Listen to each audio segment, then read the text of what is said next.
If you want to change app location permissions on your Samsung Galaxy S26 Ultra, S26 Plus, or S26 running One UI 8.5, this video will show you exactly how to do it. By default, some apps may not have permission to access your location, but you can easily allow or block location access for specific apps anytime on your Samsung device. Let's get started. First, open the Settings app on your Samsung Galaxy device. Now scroll down and tap on Location.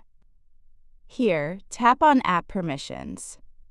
Before continuing, make sure location is turned on at the top of the screen. Once enabled, you'll see a list of apps that currently have access to your device location.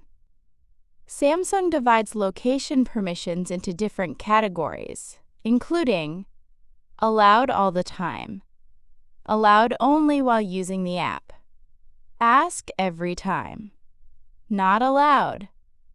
If you want to change location access for a specific app, simply tap on the app name. Now you can choose from several permission options. Allow all the time. The app can access your location anytime.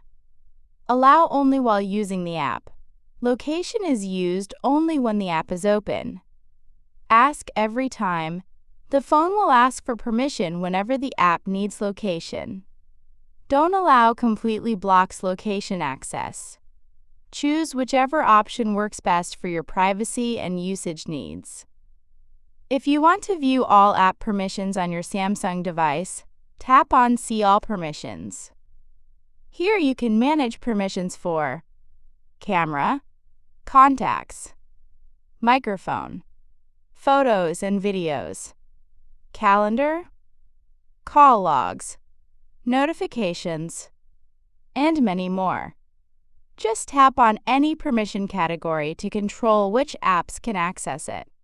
So that's how you can change app location permissions and manage all app permissions on your Samsung Galaxy S26 series or any device running One UI 8.5. Thanks for watching.